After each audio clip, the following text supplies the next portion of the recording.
स्वागत है इस रहस्य और सस्पेंस से भरी कहानी में। आज हम आपके लिए एक ऐसी अपराध कथा लेकर आए हैं जो आपको अंत तक बांधे रखेगी। यह कहानी है एक मासूम लड़की की जो अनजाने में एक हत्या की गुत्थी सुलझाने में मुख्य भूमिका निभाती है। और हां, ऐसी ही और रोमांचक कहानियों के लिए हमारे चैनल को सब्सक्राइब करना ना भूलें।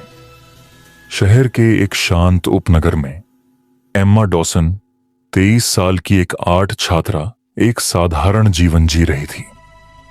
अपना ज्यादातर समय वह अपने छोटे से स्टूडियो अपार्टमेंट में पेंटिंग करने और हरे भरे रास्तों पर चलने में बिताती थी। लेकिन उसे नहीं पता था कि एक शाम उसकी शांत दुनिया पूरी तरह से बदल जाएगी। गुरुवार की एक बरसाती रात एम्मा प्रेरणा पाने के लिए स्थानीय कैफे गई। सड़कों पर मुश्किल से कोई था, बस कभी कभी कोई गाड़ी गुजरती थी। जब वह सड़क पार कर रही थी तभी एक गाड़ी तेज रफ्तार में आई और उस पर गंदा पानी छिड़क दिया। गुस्से में उसने उस गाड़ी को घूरा, लेकिन वह रुकी नहीं। अंधेरे में सिर्फ उसकी नंबर प्लेट दिखाई दी जो एम्मा को याद रह गई। अगले दिन एम्मा ने एक न्यूज स्टैंड पर एक पोस्टर देखा जिसने उसके रोंगटे खड़े कर दिए। स्थानीय व्यवसाय की हत्या, संदिग्ध मामला। पोस्टर में मृतक मिस्टर हेनरी पॉवेल का जिक्र था, जो समुदाय में एक सम्मानित व्यक्ति थे और एक छोटी सी बुक स्टोर के मालिक थे। एम्मा का दिल तेजी से धड़कने लगा क्योंकि उसे पिछली रात की गाड़ी याद आ गई। वह गाड़ी उस हत्या स्थल से देखी गई गाड़ी के विवरण से मेल खा रही थी। अगली शाम एम्मा के दरवाजे पर अचानक दस्तक हुई। उसने दरवाजा खोला तो सामने जासूस हैरिस खड़े थे, जो एक सख्त और गंभीर व्यक्ति थे। मिस डॉसन, हमें आपसे बात करनी है। आप कल रात हत्या स्थल के पास थी, है ना? एम्मा घबरा गई। हाँ, मैं वहां थी, लेकिन मैंने कुछ देखा नहीं, उसने घबराहट में कहा। हमें लगता है कि आपने कुछ महत्वपूर्ण देखा है। आपने एक गाड़ी देखी थी, है ना? क्या आपको और कुछ याद है? एम्मा ने अनिच्छा से गाड़ी के बारे में विवरण साझा किया, नंबर प्लेट और उस अजीब एहसास को भी जो उसे गाड़ी के गुजरते समय हुआ था। जासूस ने रुचि दिखाई, लेकिन ज्यादा सवाल नहीं किए। उन्होंने यह वादा किया कि वे इस मामले पर फिर बात करेंगे। आने वाले दिनों में एम्मा उलझन में थी। उसे लग रहा था कि वह किसी बड़े और खतरनाक मामले में फंस गई है। पुलिस ने गाड़ी का पता लगाया और पाया कि वह शहर से कुछ मील दूर लावारिस हालत में खड़ी थी।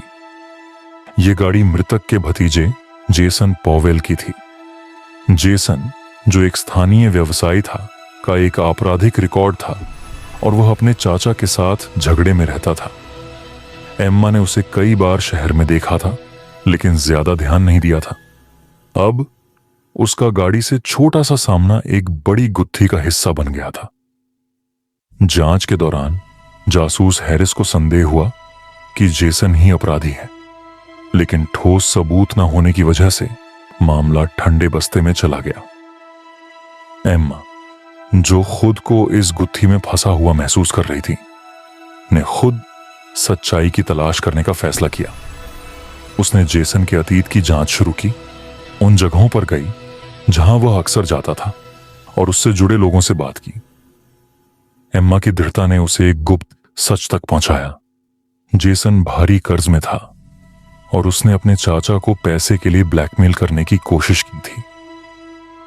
एक रात एम्मा एक सुराग का पीछा करते हुए शहर के बाहरी इलाके में एक पुराने गोदाम तक पहुंची। वहां उसे कुछ पुराने दस्तावेजों का एक बॉक्स मिला जिसमें जेसन का अपने चाचा को लिखा एक धमकी भरा पत्र भी था। उसने तुरंत उन सबूतों की तस्वीरें लीं और पुलिस को सौंप दी। इन नए सबूतों के साथ मामला फिर से खोला गया और जेसन को गिरफ्तार कर लिया गया। सच्चाई सामने आई।